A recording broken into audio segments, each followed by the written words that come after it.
Hey guys, it's Danny. Today it's a long video. Today I'm going to talk about my reasons why I will change my whole setup, my whole orchid setup. It's pretty dramatic, but everything will be changed, everything will get unpotted and so on. And being that it's so drastic, and many of you ask me, is it really necessary to do this? I want to tell you the reasons why I want to do this and why I consider it will help on the long term. I'm not interested in what's going to happen tomorrow or in a month or a year from now. I'm interested in things that will be sustainable in 5 years' time.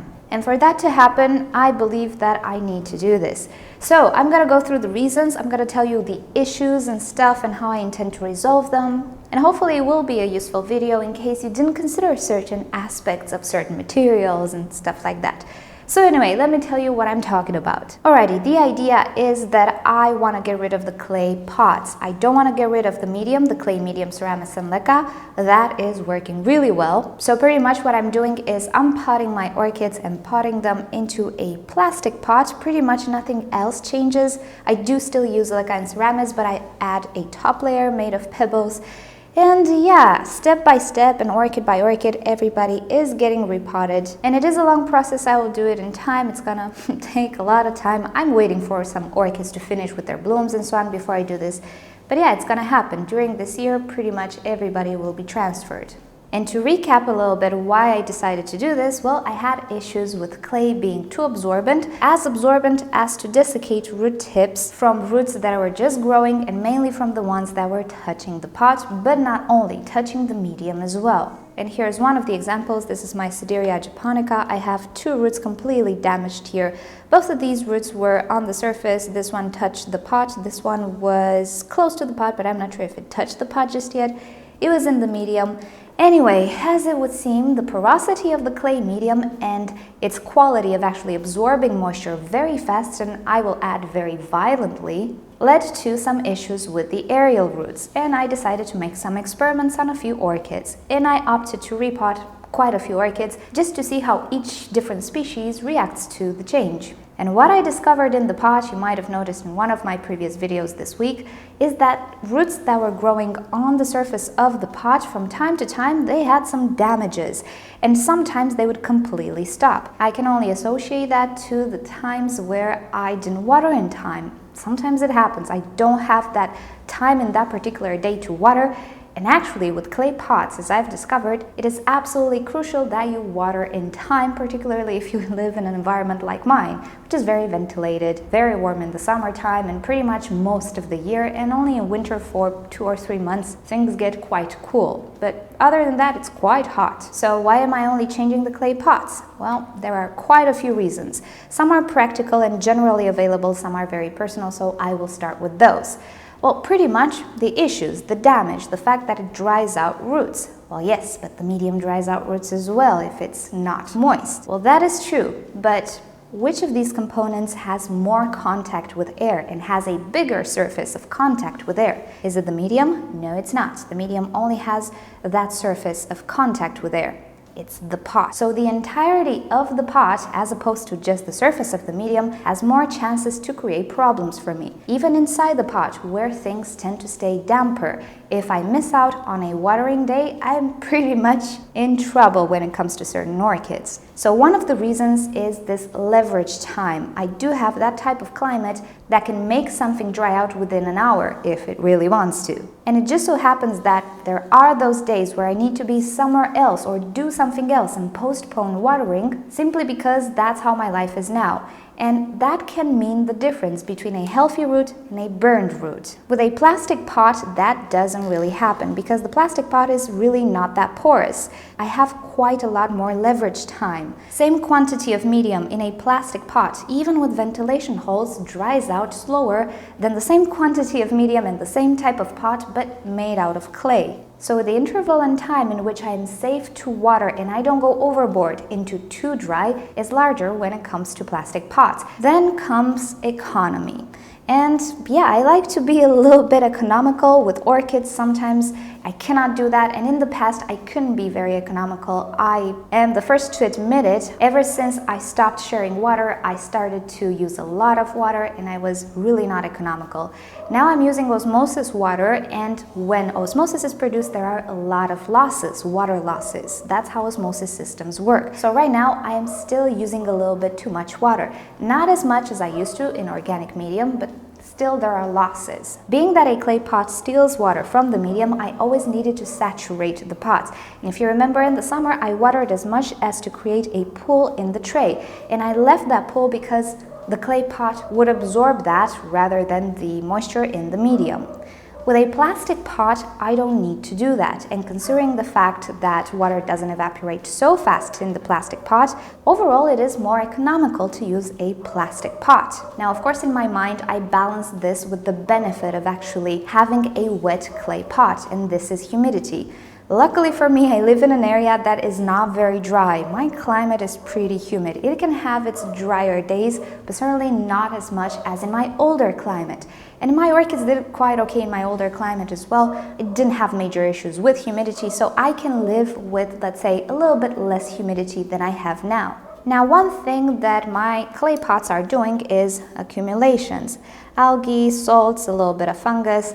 It happens, and with all clay pots, at some point you will have some accumulations. Now, I can live with that. For the well-being of the orchid, I'm willing to scrub the pots, to look at them like they are. I can convince myself that it looks kind of antique and so on. I can go over it. But when the clay pot actually damages my orchid, I'm more inclined to see this as a con and as a thing that I really don't like. I guess it's understandable why. If this pot would be the best thing these orchids have seen, I can put that effort and clean the pots and, do those things. But it doesn't happen. It's not the case. So I am more inclined to hate what's happening on my clay pot right now, and to hate the fact that I need to scrub them from time to time to maintain them clean, because I do videos and it would be nice to see something nice in my videos, right? I mean, that's my opinion. I'm not a very girly girl, but I kind of like pretty things, of course. And sometimes I look at the pots and I'm like, oh dear, I miss the decorative containers. Doesn't happen all the time, but it kind of happens. So yeah, and when it comes to algae, well, that's just a nursery of algae that will extend to the medium if I'm not careful, right? So I need to maintain those under control, and it's a little laborious, and suddenly it becomes not worth it since the pot is actually not helping my orchid thrive. And you know what's the worst part? Let's say I switch the medium, I return to organic, I use bark and sphagnum moss. There will still be that instance in which I just cannot water in one particular day. The clay pot will not change its property. It will still be absorbent, and it still has the potential to damage my roots. And this is something I kind of not hate myself for, but I don't know why I didn't take it into consideration and I didn't know about it. I mean, yeah, of course, nobody actually mentions it. And if I Google pictures, I do see the damage. It's tiny, but it's there, and it drives me mad, and I'll tell you why it drives me mad. Nobody actually talks about it as being a problem because it's not a major problem, and it's easily fixable with more water and making sure that everything stays always damp. And when you have a few orchids, it's absolutely no issue, but I have over 150 right now, and sometimes it becomes an issue for me to take care of them in that way. And if I can simplify my life, I have more time to actually enjoy them and to make the videos and edit them and so on, not sit and scrub the pots and make sure they're always watered and come back in the greenhouse to collect osmosis water and have this stress on my mind all the time. So for my part, that was a fail, given I didn't know about this property, but still, maybe I should have figured it out. But then again, I didn't. So this setup, in my opinion, as it is right now, is a fail because my goal is to make something simpler or easier to maintain and be, of course, useful for the orchid. Right now, this setup is kind of failing at both instances, particularly because it's winter and I need to keep my orchids slightly drier than summertime. And really honestly, at this point, I'm starting to really hate the clay pots.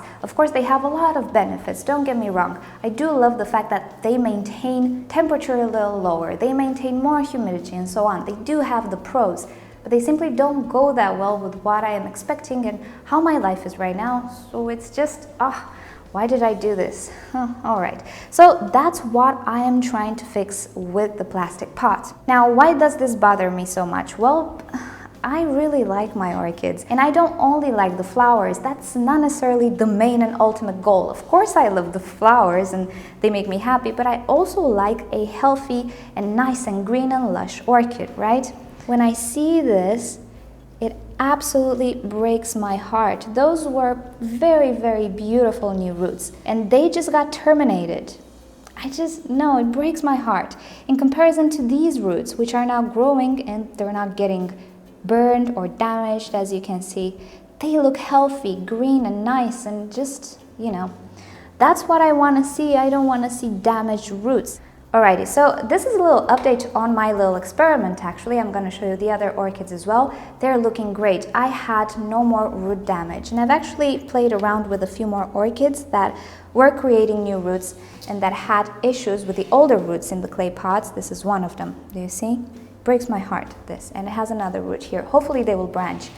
And it has new roots, so I just wanted to see how they perform when they touch the pebble layer and when they go inside the pot and so on. And I am very, very happy to say that until this point, there is no more damage, and it's just such a good feeling. So that's one of them. I also placed here some orchids, that have quite a nice root system. They actually managed to thrive in the clay pot as best as possible because they are those types of orchids that stayed more moist. And here I have a few roots. They are starting to grow in the plastic pot right now. They're doing really, really well. With the gentle repot, this orchid did not feel it was repotted at all. I don't have any shriveling, nothing of the sorts. The roots didn't absolutely feel they got repotted. So they keep growing. The root tips were not damaged unless I actually damaged them by mistake, but that didn't really happen. So I'm really loving what I see so far, and I'm very hopeful that the setup will work better. But now let's talk about the cons of the plastic setup, which I'm working on fixing. Most of them are fixed, some will be left for the future, but you'll see. So the first major issue that I have with a plastic pot and clay medium, as I told you in a previous video, is how much it layers when it comes to drying. The top layer can be very, very dry, and the bottom layer can be very, very wet because it doesn't really have holes all around, so you'll always have a little bit of water here, which will be sucked up. But if it dries faster than Ceramis actually soaks, and not only Ceramis, Leca, because I use a combination, then we have an issue. We have a lot more dryness here and a lot more wetness there. So what do? Do we water again? Maybe we shouldn't, because maybe the other roots will not appreciate it. But these roots will get desiccated. What do? Also, there is a problem of how constant and equal water and fertilizer are provided, because the entirety of the root is capable to absorb moisture and fertilizer. If we only water half of the root system, there's that velamen that will not perform anything because it does not come in contact with fertilizer. So practically we'll have some accumulations that the roots cannot absorb. And in my mind, this can result in a uneven distribution and absorption of nutrients as well, which will not lead to spectacular results. It's a more complicated thing. Bottom line is, I don't like the layering. I don't consider it to be efficient, and it's one of the reasons why I mentioned in the past that this combination is atrocious. Well, as it just so happens, I fixed that issue by adding this layer of pebbles, and it's working out great. Not only do my roots not get desiccated by the top layer of medium, which is still clay, so we need to be careful with it. So not only that, but also it maintains the actual clay a lot more even, because water doesn't start to evaporate mainly on the top right now. We have this layer of pebbles that prevents as much exposure to air. Water does evaporate from the top to an extent, but also now it evaporates from the sides and from the bottom. And as you can see, I don't have any layering. Let's see, do I have any layering here? No layering. And this medium is not soaking wet. It is already starting to kind of dry up, but there's no layering. So I fixed that unwillingly, but there you go, I'm not complaining, it's fixed. Now, as I was saying, when I will water, I will not need to maintain a pool of water in the tray. Also, because this is a more enclosed container, it's not porous, whatever water I have inside is more likely to disperse evenly throughout the medium. I will have no losses practically. There's no clay pot to absorb it from one side and prevent it from spreading out to the other clay pebbles and so on. So when I water, things will be a lot more even. And also, a little bit of water will pool in the plastic pot. As I was saying, they don't have all that many drainage holes. You will always have tiny little bits of pools of water, which is fine because this is clay. It wicks it. It disperses it evenly. That's what I'm trying to achieve, so that works great. So water economy, a more even dispersion of water, things are pretty perfect. Here's what's not perfect. Algae. I will have a lot of algae on my hands, and I do have a way to fix them as well. I will use decorative containers. That's one thing because they have another purpose, which I'll get to. But moreover, as I told you in a previous video, I can cover the plastic pot, right? I can get some aluminum foil, cover it up. Now, if I don't want to use chemicals and algicides, although I will, just for the sake of experiment and making videos about it, I found a whole multitude of all sorts of algicides. Some are not toxic at all, so I will test them. But as a last resort, if I don't want to use chemicals, I can simply cover up the plastic pot, not permanently. If I get aluminum foil and I cover it up and I poke holes for ventilation where the old holes were, pretty much that orchid will be ventilated, but algae will not have light to form. I can open it up, look at the roots, close it up once again, pretty much everybody's happy. So that's an easy fix. Algae will not be an issue for me, and it will open a door to more videos in which I experiment more things for your delight. And algae is sadly a problem when it comes to semi-hydroponics. Maybe I will be able to help you with that issue if you have any, and I'm willing to test out products and see what's what. Now, let's talk about the decorative containers because they do have a purpose. Even though they do stop most of the light, they still reflect some of the light because I don't intend to use dark decorative containers. They will only attract heat, and for my highlight orchids it will be very detrimental. They will overheat. Also, most probably I will be using plastic decorative containers because these pots are already heavy. I don't need heavy pots. My orchids are stable. I don't want to put all that much pressure on my shelves, so plastic pots are more economical, cheaper, and they will serve their purpose, but they will still reflect some light. Now, the purpose of the decorative container is to allow me to make a proper flush. I told you in some previous videos that I tend to flush with my tap water, and I do the type of flush that I don't consider efficient, which is getting the orchid to the sink, running water over it. It's not efficient, and I'll tell you why. The salts that accumulated in the pot, well, they need some time to dissolve. They will not dissolve instantly because the water we use is not an acid necessarily, so it doesn't dissolve all that fast. With the decorative containers, I can properly soak my orchids. And moreover, because they will fit the pot, they will be slightly larger, I can use osmosis water. Nobody says that I need to flush everybody at the same time. I can do this in a matter of a week. 50 orchids, I soak them today, tomorrow I soak another 50 orchids, so economically speaking, it's okay. I can definitely use osmosis water with properly flushing my orchids, as well as to perform a proper flush and let those deposits dissolve, let them soak for an hour or so. So instantly, we have two benefits. So that's the main purpose of the decorative container. Until now, it had the purpose of maintaining the pots in place because it was heavy, but now I don't need to do that. This pot is pretty heavy. It's not going anywhere with the orchid it has here, even if it starts to spike. To make things prettier, because now I'm focusing on making things prettier as well, since I have the opportunity, I was thinking to buy only white decorative containers. But it's a drag to find them and to find the proper sizes. You always have a little bit bluish, a little bit pinkish.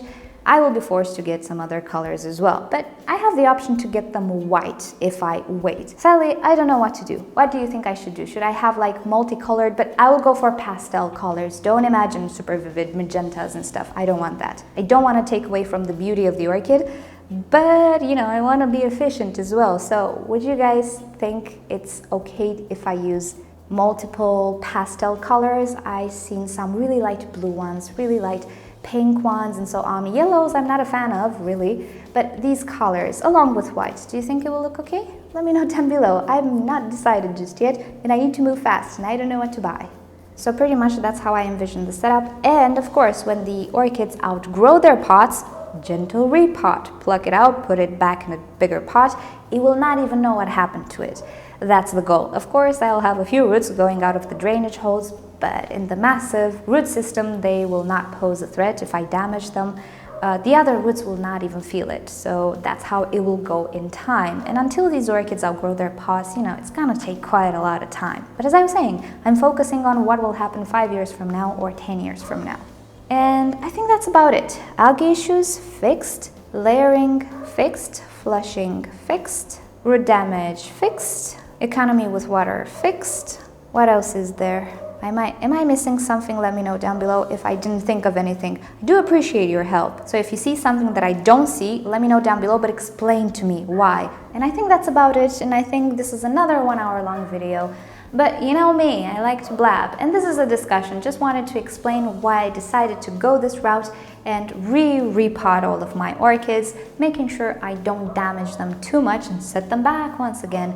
As an overall idea, things work, and inorganic is something that I really like and I want to stick to. But I do believe that for my possibilities and me, the whole clay pot setup was not ideal, and I hate what's doing to my roots. I hate seeing them being damaged and so on.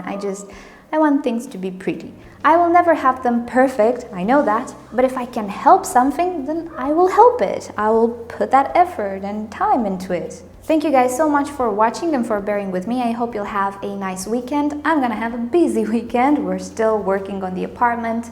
I'm not gonna buy any more orchids anytime soon. I decided to make some economy and get that apartment finished first, but a little spoiler, I purchased some new orchids. It's something you guys asked me to buy for a lot of years and I was always scared to buy, and it's not Masdevallias, it's a new species for me. I never owned it. It's not rare or anything, but you'll see. I'm very excited for what I purchased, and hopefully in the next week it will arrive and I'll make a video out of it. So if you've enjoyed this video, please give it a thumbs up. If you hated it, give it a thumbs down. You know the drill. Don't forget to turn on notifications so you never miss a video. I still get comments that people get unsubscribed or they don't see the updates. Check back from time to time if you don't see any videos from me, because I usually post regularly. And with that said, I'll see you guys next time. Bye! I forgot to show you the other orchids, didn't I? So this is the one that is receiving only tap water, and I watered it quite a few times because it's a tiny pot, and the aerial root is not damaged. Of course, it doesn't have a long green tip, but it's aerial. It doesn't have much humidity as in the pot. So what I wanted to see was if tap water damages roots. It's not damaged, yay! As for the Victoria Reginae, the aerial roots are still damaged. I messed up with those rocks, I don't know. But inside the pot, the roots have started to grow really well. No damage. Everything is perfectly fine, so that's encouraging.